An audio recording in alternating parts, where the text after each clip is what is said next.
Vous êtes sur Reflet d'Afrique Télévision, tout de suite le point consacré à l'information. Commençons cette session d'information économique avec le ministère camerounais de l'économie, de la planification et de l'aménagement du territoire qui a ouvert le 18 février dernier à Bafoussam, dans la région de l'Ouest Cameroun, le 3e atelier interrégional de vulgarisation du contrat plan études communes. Il faut dire que cette rencontre qui a regroupé les dirigeants des communes des régions de l'Ouest et du Nord-Ouest avait pour but de vulgariser cet outil de planification, cadre de la collaboration entre l'État et les communes pour la réalisation des objectifs essentiellement adossés sur le plan communal de développement, de présenter aux participants le processus de contractualisation, de poser les bases de l'identification des projets susceptibles de faire l'objet de contrats plans et surtout de partager l'expérience pilote du contrat plan État commune de l'ADO. À en croire les responsables du ministère de l'économie, le contrat plan est un outil d'accélération du processus de décentralisation en cours dans le pays. La phase pilote de ce dispositif d'accompagnement du processus de décentralisation s'est déroulée dans la commune de Lado, dans la région du Nord. Dans le détail, en mars 2020, l'État du Cameroun s'était engagé à mettre à la disposition de cette commune une enveloppe totale de 4,8 milliards de francs CFA sur 3 ans pour le financement du projet d'extension du réseau électrique dans 16 localités ainsi que l'aménagement de la voirie urbaine. C'est fort des résultats jusqu'ici obtenus dans le cadre de cette initiative pilote que le gouvernement camerounais encourage les communes à saisir cette opportunité d'accompagnement offerte par l'État central.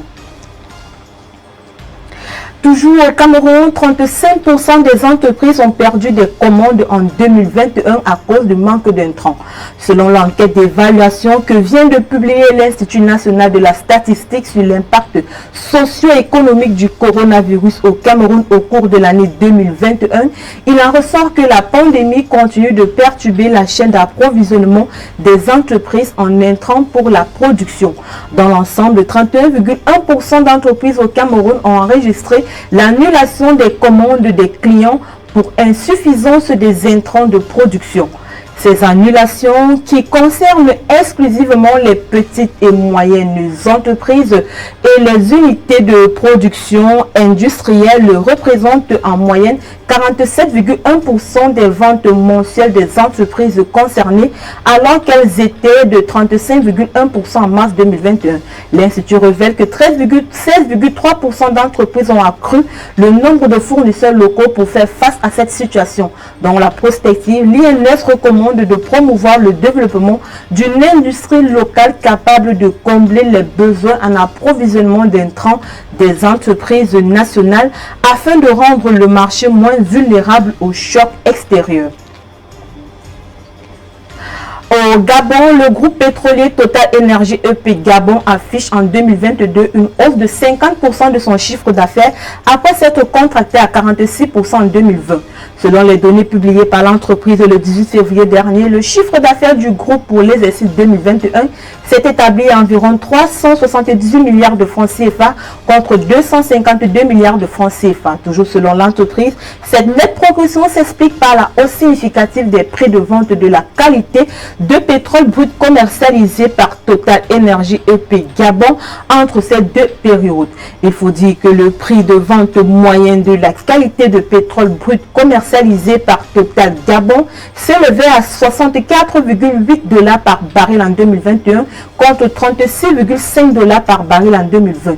Et entre la période 2019-2020, le chiffre d'affaires de la filiale gabonaise du groupe français avait enregistré une chute en raison de la baisse du prix de vente moyen et de la production. Selon les données de l'entreprise, la production du pétrolier français n'a pas suivi la même tendance haussière à fin 2021, soit 22 900 barils par jour, en baisse de 11% par rapport à 2020 à cause d'une avarie sur un câble électrique sous-marin alimentant les champs en mer d'Anguille et Torpille survenue au mois de septembre 2021. Cette baisse de production s'explique aussi par la cession à Perenco des participations dans 7 champs matures en mer ainsi que l'arrêt quinquennal du champ de Torpille au second trimestre 2021. Toujours au Gabon, l'on annonce une baisse de la masse salariale en 2022. Selon la loi de finances 2022 du Gabon, la masse salariale devrait chuter de 1,1 milliard de francs CFA pour se situer à 684 000 de francs CFA en 2022 contre 685 milliards de francs CFA l'année précédente. Et d'après le ministère gabonais de l'économie, les cotisations se contracteraient de 6,4 milliards de francs CFA à la faveur notamment de resserrement des effectifs des cotisants dans la fonction publique. Cette baisse des dépenses du personnel de l'État intervient dans un contexte où les autorités gabonaises ont engagé plusieurs réformes pour assainir les finances publiques, à l'instar de la lutte contre la corruption et des actions d'assainissement de la masse salariale et des fichiers soldes de rémunération. Il faut relever qu'en marge du fichier solde de l'État, les autorités gabonaises ont fait le constat que plusieurs agents publics fictifs émargeaient illégalement dans le budget de l'État. Selon les données du ministère de l'économie et de la relance, le nombre de salariés dans le secteur public a enregistré une baisse de 1,6% pour s'établir à 97 781 agents en 2020, comparativement à fin 2019. Cet assainissement du fichier solde de l'État devrait se poursuivre en 2022, d'où la baisse de la masse salariale projetée.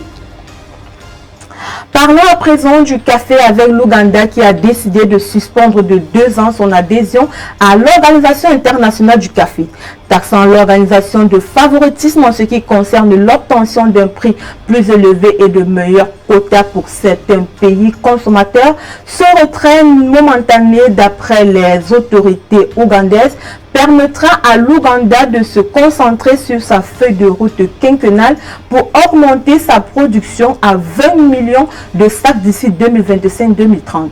Il faut noter que l'Ouganda commercialise son café dans le cadre de l'accord ICO de 2007 qui, selon les parties prenantes, ne favorise pas les agriculteurs et les autres acteurs. Outre la prise en compte de la valeur ajoutée, certaines des attentes de l'Ouganda touche la question de la volatilité du prix du café, la classification des cafés à l'OIC qui ne favorise pas l'unicité du pays en tant que lieu de naissance du café Robusta ou l'Éthiopie étant l'origine de l'Arabica.